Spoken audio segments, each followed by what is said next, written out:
conversando con el director de la Asociación de Empresas Eléctricas, Rodrigo Castillo, y quedamos con un tema pendiente que de hecho le dije la palabra, la cultura. Para que haya eficiencia energética, sea en una casa, sea en una empresa, se necesita la cultura de eficiencia energética. Y el presidente plantea esto. Pero ¿cómo se trabaja eso sin primero trabajar la cultura? Yo quiero hacer un matiz. Se requiere cultura, pero se requiere también información correcta y adecuada, y se requiere tecnología. ¿Y existe información correcta y adecuada? Partamos entonces con la información, porque eso está muy relacionado con los anuncios que ha hecho el presidente, que es el motivo de esta conversación. No existe información suficiente, y no existe información suficiente desde dos puntos de vista. Uno, porque la información es objetivamente insuficiente, es decir, aun cuando uno tuviera el cuidado de buscar esa información, muchas veces la información no está plenamente disponible. Pero más grave que eso, porque muchas veces la información está disponible, pero se requiere ser un técnico, se requiere ser un experto para poder interpretar esa información de manera que sea útil para la dueña de casa, para el señor que tiene un negocio, para que realmente le sirva. Inclusive, cuando yo te digo a ti, mira, ¿cuáles son los tipos de etiquetados de refrigeradores? Cosa que ya existe en Chile desde hace tiempo, de la A a la D o la E. Pues la respuesta es que uno no lo sabe muy bien. Uno sabe que la A es más eficiente, que la B es un poco menos y así.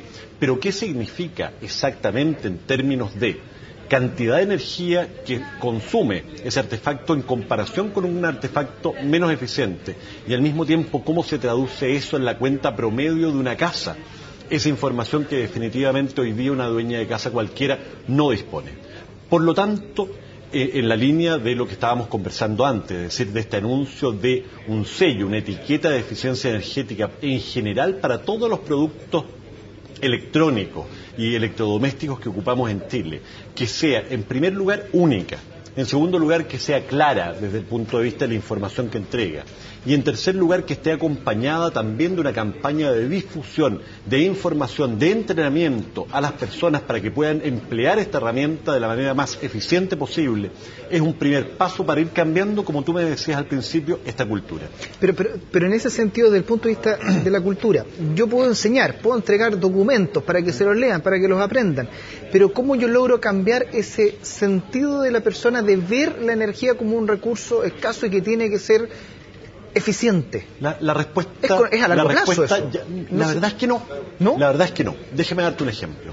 En el año 2007-2008, en que vivimos probablemente en el país, no sé quiénes de los auditores se acuerden, uno de los momentos más cercanos a un racionamiento. Estuvimos muy, muy cerca de tener que interrumpir el suministro de las personas por escasez de energía. Y que los precios además se habían disparado por primera vez de manera muy significativa. Hoy día en el tiempo nos hemos acostumbrado desgraciadamente un poco a vivir con esos precios, pero en ese momento los aumentos de tarifas fueron muy significativos en plazos cortos. Hubo una serie de campañas puntuales del gobierno, de las empresas que participamos de esas campañas para promover la eficiencia energética. Y hubo un mensaje muy claro. Las personas entendieron muy sencillamente que o ahorrábamos o nos quedábamos sin energía, es decir, nos racionaban, y ahorramos o la cuenta se nos abulta enormemente. Y la respuesta fue enorme. Uno de los motivos principales por los cuales el año 2008 no tuvimos que llegar al racionamiento fue por un cambio cultural en las personas que disminuyeron su consumo en forma muy significativa. Y esto es otra cosa que importa mucho a la hora de establecer, como tú me preguntabas, este aspecto de carácter cultural. La cultura se va generando cuando se hace tangible. Cuando para la dueña de casa era tangible que si no ahorraba podía quedarse sin energía eléctrica. Cuando era tangible que la cuenta se había abultado, había aumentado en un 20, un 30 o en un 40%, la respuesta cultural fue inmediata. Con el tiempo lo que va ocurriendo es que esa respuesta cultural empieza a diluirse. Nos empezamos a acostumbrar.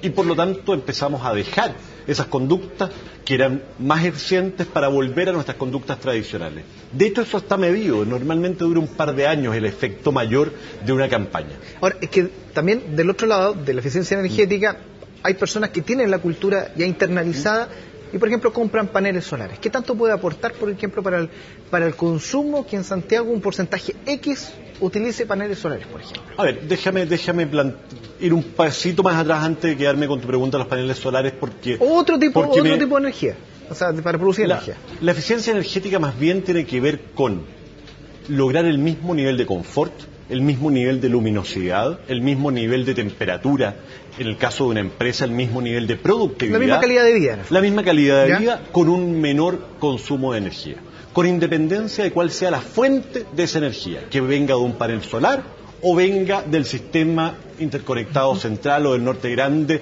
desde las redes de distribución.